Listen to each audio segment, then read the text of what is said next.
Hey guys, Raikon from RM Strength and Performance. Here was another tutorial video focusing on part 2 of the deadlift. So last week, if you haven't watched the video then, with part 1, we were focusing on the hip hinge and a lot to do with your correct postures.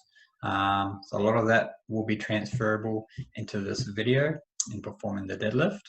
But the points we're going to cover today as your stance, as well as your grip, your positioning, and how to drive the floor away as well. So I just want to emphasize that this is my particular stance that I use. I lift conventional, so there will be slight differences in everyone's stance, especially if you're taller or shorter than me, and if you do pull sumo style. But generally the main points should be valid in this video if you do have different lever lengths or you pull a different style. So let's get into the video.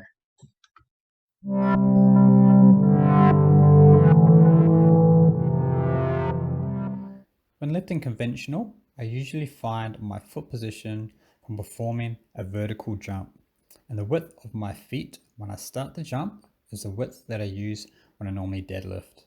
As you can see at the bottom of my jump, that should be the similar stance as my deadlift stance as well. Now once you find your foot position, just then transfer that position to underneath a barbell. So when approaching the bar, you should have the same width as you would in your jump. Your shins should be roughly 2 to 2.5 inches away from the bar, with the bar covering the knot of your shoelaces. Now we've done the stance, now let's look at the deadlift grip.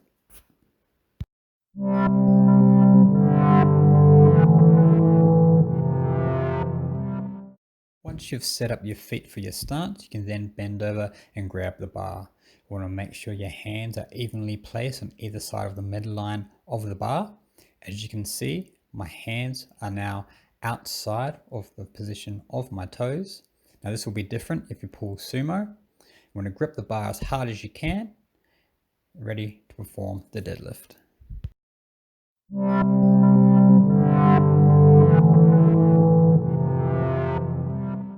Once you've found your stance, when performing your grip, your hips will be high. When you're ready to deadlift, you'll then lower your hips, pushing your knees forward, activating your lats, externally rotating your arms, maintaining the posture like you would in a hip hinge, with the bar centered straight underneath your armpit.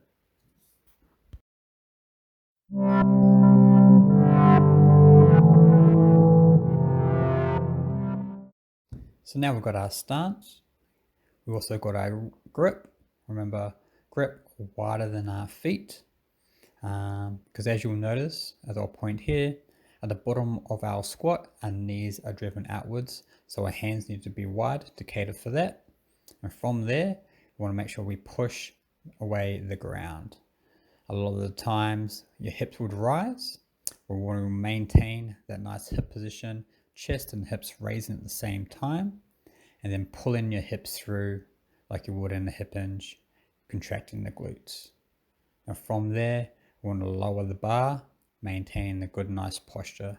Hey guys, so that was part 2 of our deadlift tutorial, how to pull an actual deadlift or how I pull a deadlift. I hope what you found in the video had been quite useful, especially around posture and positioning.